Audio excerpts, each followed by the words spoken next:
Hello guys, welcome to my channel. आज से मैं एक न्यू ताइवानीज़ बीएल सीरीज़ को एक्सप्लेन करूंगी जिसका नाम है सीक्रेट लवर।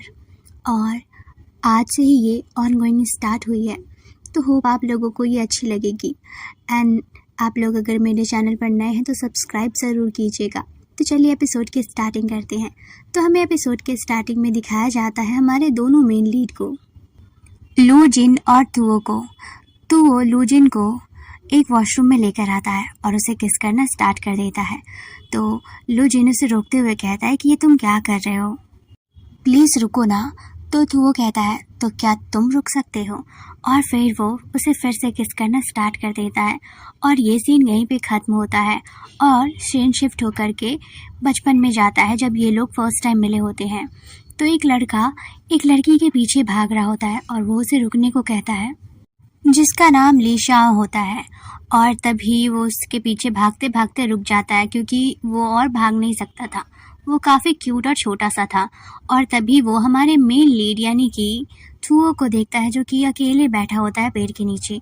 और फिर वो उस लड़की यानी कि ली शाओ के साथ उसके पास आकर के कहता है, तुम कौन हो। तो लिन कहती है कि ये शायद हमारे घर के सामने जो नया लड़का आया है वही होगा।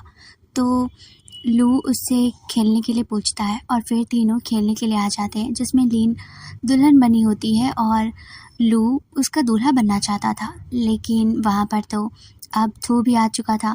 तो वो उसे देख कर के कहता है कि तुम दोनों में से दूल्हा कौन बनेगा। तो दोनों रॉक पेपर सीजर खेल करके डिसाइड करते हैं, लेकिन थू जीत जाता है और बेचारा लीन हार जाता है। वो खुद से कहता है कि मुझे दूल्हा बनना था उसका। और फिर ऐसे ही वो लोग जब भी कुछ खेलते और जब कन्फ्यूजन होता तो ये लोग रॉक पेपर ही सीजर खेलते, लेकिन हमेशा थुओ जीत जाता था। और देखते ही देखते वो लोग बड़े भी हो जाते हैं। थुओ बहुत हैंडसम हो चुका था अब, और वो लोग अभी भी रॉक पेपर सीजर ही खेलते और हमेशा वही जीत जाता। बेचारा लिन कभी जीत ही नहीं पाता। और इस बीच थुओ लड़कियों में भी फेमस हो चुका था।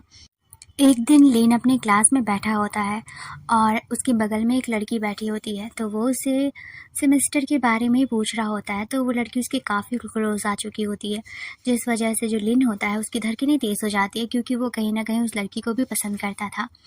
पर वो उसे गौर से देख ही रहा होता है कि बाहर से थुओ ये सब देख लेता है। और इस वक्त थुओ को उस लड़की से बहुत जलन होता है, क्योंकि थुओ बचपन से ही लिन को पसंद करता आया था। और उसके बाद फिर वो वहाँ से चला जाता है।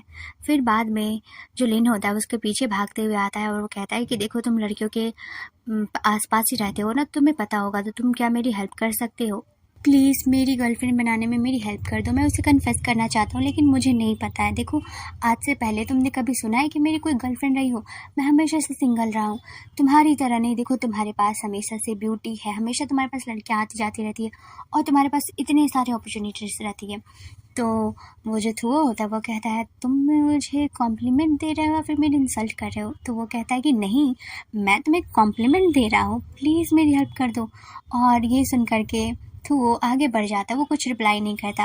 तो जो लिन होता है वो पीछे से उसके कंधे पर लटते हुए कहता है कि प्लीज़ मेरी हेल्प कर दो ना, प्लीज़, जब तक तुम मेरी हेल्प नहीं करोगे तब तक मैं तुम्हें जाने नहीं दूंगा। और फिर वो उसके ऐसे ही साथ चलने लगता है।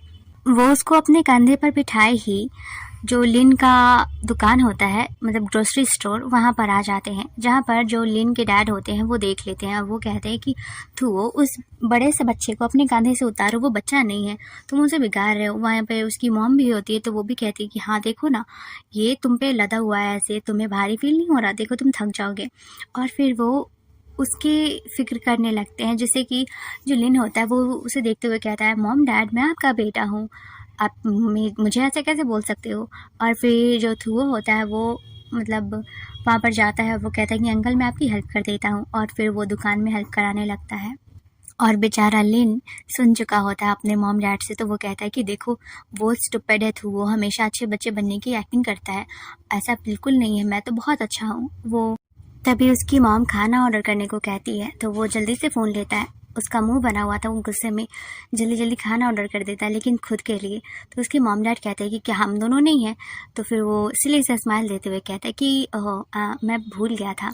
और उसके बाद फिर वो लोग डिनर विनर करते हैं और फिर रूम में इस वक्त थुओ और लिन बैठे थे।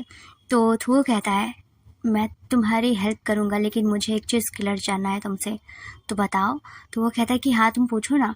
उसके बाद वो कहता है कि ठीक है, मैं तुम्हें सिखाने के लिए तैयार हूँ लेकिन तुम्हें बदले में बिना किसी सवाल के, बिना किसी रिग्रेट के मेरे लिए कुछ कहना होगा।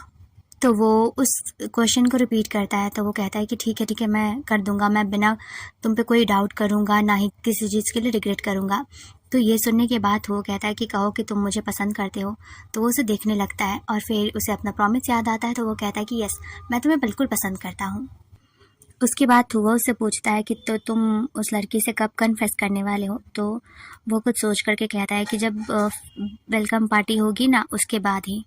तो थुओ कहता है कि क्या तुम मुझसे सच में इतना प्यार करते हो।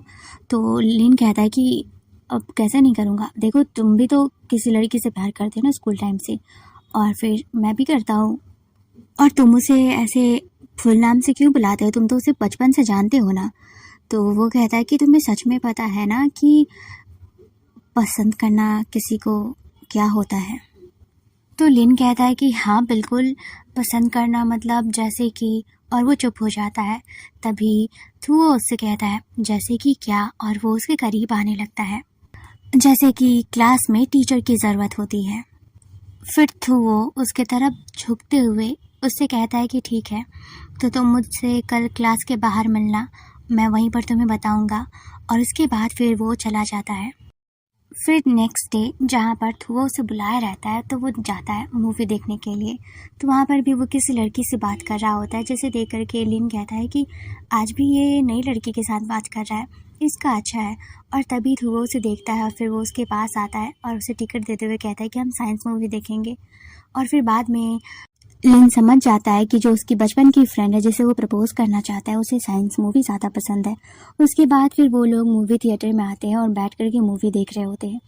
मूवी में कुछ ऐसा सीन चल रहा था जिसे देख करके वो लिन थुओ से कहता है कि हम तो साइंस मूवी देख रहे हैं ना, तो इसमें इतना सीन्स क्यों है।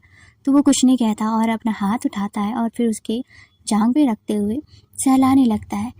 तो वो लिन उससे कहता है कि तुम ये क्या कर रहे हो। तभी वो देखता है कि जो थुओ है वो उसके जांघ पे गिरे पॉपकॉर्न को उठा रहा था। ये देख करके वो राहत की सांस लेता है, लेकिन थुओ दोबारा से यही कहता है और फिर दोबारा भी वो उसे पॉपकॉर्न खिला देता है उठा करके। लेकिन अब बेचारे लिन की बॉडी में हरकत होने लगी थी। वो खुद से कहता है कि मुझे क्या हो रहा है, और फिर वो वहाँ से उठ करके वॉशरूम आता है और देखता है कि उसके नाक से ब्लड आ रहा है। तो वो उसे साफ़ कर रहा होता है कि तभी वहाँ पर थुओ आ जाता है और फिर वो उसे साफ़ करते हुए, उसे कंफर्ट करते हुए कहता है कि क्या हुआ। तो वो कहता है कि कुछ नहीं, मैं बिल्कुल ठीक हूँ। और तभी दोनों को रियलाइज़ होता है कि दोनों की बॉडी मूव कर रही है, जिस वजह से वो उसे देखते हुए कहता है कि देखो हम दोनों एक दूसरे की हेल्प कर सकते हैं। तो लिन कहता है कि किस टाइप की हेल्प। वो थोड़ा सा डर रहा होता है। तो वो कहता है कि चलो मैं बताता हूँ, और वो नहीं जा रहा होता है। लेकिन तभी बाहर से कुछ आवाज़ आता है तो वो उसके हाथ को खींच करके वॉशरूम में ले आता है। और ये सीन वही था जो हम लोग ने फर्स्ट जब स्टार्ट हुआ था तब बताया था। थुओ से किस किए जा रहा था और वहीं पहले तो लिन मना करता है, लेकिन जब उसे लगता है कि उसकी बॉडी को भी उसकी ज़रूरत है तो वो कुछ नहीं कहता और दोनों एक दूसरे का साथ देते हैं। उसके बाद फिर वो लोग बाहर निकल के आ रहे होते हैं। तभी जो लिन होता है वो अपने मन में सोचता है कि ये सब क्या था, और तब वो आगे बढ़ ही रहा होता है कि तभी जो लू होती है, उसकी फ्रेंड जिसे वो पसंद करता था, वो उन दोनों के पास आते हुए कहती है कि तुम दोनों कहाँ हो, मेरा फ़ोन भी नहीं उठा रहे हो। जिसे कि सुनकर के लिन कुछ नहीं कह रहा होता है। तो पीछे से थुओ आते हुए कहता है कि हम लोग अभी अभी मूवी देख कर के आए हैं। तभी लिन कहता है कि तुम लोग बातें करो, मैं आता हूँ, मुझे कुछ ठीक नहीं लग रहा। और वो जाने लगता है। वो लड़की उसे रोकने की कोशिश भी करती है लेकिन वो नहीं रुकता है। नेक्स्ट डे जब वो लोग कॉलेज ट्रिप के लिए जा रहे होते हैं तभी जो लिन होता है वो बहुत सारा सामान लेकर चल रहा था। उससे वो सब ठीक से चला भी नहीं जा रहा था। तो थुओ उससे कहता है कि चलो मैं हेल्प कर देता हूँ, लेकिन लिन उसे इग्नोर कर रहा था। वो कहता है कि कोई बात नहीं, मैं कर लूँगा, तुम जाओ। और थुओ उसकी बात नहीं सुनता। वो सामान लेकर के उसकी हेल्प करता है। वहीं जब बीच पर वो लोग आ चुके थे, सभी खेल रहे थे, लेकिन जो लिन होता है वो ये सब बैठ करके देख रहा होता है। जो कुछ भी हुआ उन दोनों के बीच, इस सब से वो बेचारा शॉक्ड हो चुका था और उनके बीच ये ऑकवर्ड सी सिचुएशन आ गई थी। तभी थुओ उससे कहता है कि तुम खेल नहीं रहे हो, क्या तुम्हें डर नहीं है कि लून किसी और के पास चली जाएगी। तो ये सुन कर के लिन कहता है कि इससे तुम्हें क्या मतलब है, और वो उठ करके जाने लगता है। वो उठता है, वो उसके हाथ को पकड़ के उसका नाम लेता है, लेकिन तभी वो ग्रुप और लड़की दोनों नाम लेने लगते हैं। दोनों को खेलने के लिए बुला रहे होते हैं, जिससे कि दोनों उस तरफ देखते हैं। लिन भी अपना हाथ छुड़ा करके उन सभी के बीच खेलने के लिए चला जाता है, क्योंकि वो जानता था कि वो अब उसका सामना नहीं कर पाएगा। वहीं थुओ को भी रियलाइज़ था कि ये सब इनके बीच क्यों हो रहा है। वो लोग होटल में भी बैठे होते हैं तो साथ में फ़ोटोज़ लेते हैं, जहाँ पर दोनों उदास लग रहे थे। और फिर तीनों बेस्ट फ्रेंड अपने बचपन की मेमोरीज़ को याद करने लगते हैं, और वो कहते हैं कि टाइम कितनी जल्दी पास हो जाता है ना। वहीं वो लड़की उन दोनों का लटका हुआ चेहरा देख करके कहती है कि क्या हुआ, तुम दोनों ने कहीं झगड़ा तो नहीं किया है ना। जिससे कि दोनों एक साथ कहते हैं कि हम दोनों झगड़ा नहीं किए हुए हैं। उसके बाद वो लोग ऐसे ही इंजॉय करते हैं। फिर जब बात सोने की आती है तो वो लोग एक होटल में आते हैं, जहाँ पर वो लड़की कहती है कि हमेशा की तरह मुझे एक पर्सनल रूम मिलेगा और तुम दोनों को एक रूम शेयर करना होगा, जिससे कि दोनों एक दूसरे की आंखों में देखने लगते हैं। फिर लू थुओ को सामान कहती है कि रूम में रखो, और फिर वो लिन से खुद ही बात करते हुए कहती है कि देखो तुम दोनों के भी झगड़ा हुआ है तो मुझे बताओ, मैं सॉर्ट आउट कर दूँगी, ऐसे झगड़ना नहीं चाहिए तुम्हें। जैसे कि वो कहता है कि नहीं हुआ है झगड़ा, और फिर वो बताना चाहता था पर वो रुक जाता है, और वो सोचता है कि मैं क्या बताऊँगा इसे, और वो कहता है कि हाँ हमारे बीच झगड़ा हुआ है। और वहीं थुओ ये सब सुन रहा होता है चुपके से, और तभी जो लू होती है वो कहती है कि देखो तुम जानते हो ना कि वो बचपन से कितना शाय पर्सन रहा है, तो तुम्हें उससे ऐसे लड़ना नहीं चाहिए, वो कितना अच्छा है ना। जिससे कि लिन कहता है कि हाँ हाँ मैं समझ गया, और फिर दोनों अच्छे से बातें करने लगते हैं वहाँ पर। उसके बाद थुओ वहाँ पर आता है तो वो लड़की वहाँ से जाते हुए कहती है कि ठीक है तो मैं अब चलती हूँ। थुओ उससे बात करने की कोशिश करता है तो लिन कहता है कि मुझे शावर लेना है। फिर वो रूम में आता है तो देखता है कि रूम में एक ही बेड है। वो कहता है कि ये डबल बेड क्यों है, अलग क्यों नहीं है। और तभी थुओ भी उसके पीछे आता है और वो सिली हरकतें करते हुए वॉशरूम भाग जाता है। वहीं जब थुओ वॉशरूम से लौट कर बाहर आता है तो देखता है कि लिन सो रहा है, और थुओ उसके पास आ ही रहा होता है कि गलती से लिन जाग जाता है और उसे लगता है कि थुओ कुछ करने वाला है, और फिर वो एपिसोड यहीं पे ख़त्म होता है। तो आई होप आप लोगों को मेरा ये एक्सप्लेन करना अच्छा लगा हो। एंड इसके 2 एपिसोड आ चुके हैं, लेकिन मैं आज एक एपिसोड करूँगी और कल सुबह एक एपिसोड करके डालूँगी। सो प्लीज़ गाइज़, अगर आप मेरे चैनल पर नए हो तो सब्सक्राइब ज़रूर करिएगा इसके आगे के एपिसोड जानने के लिए। मिलते हैं, बाय बाय।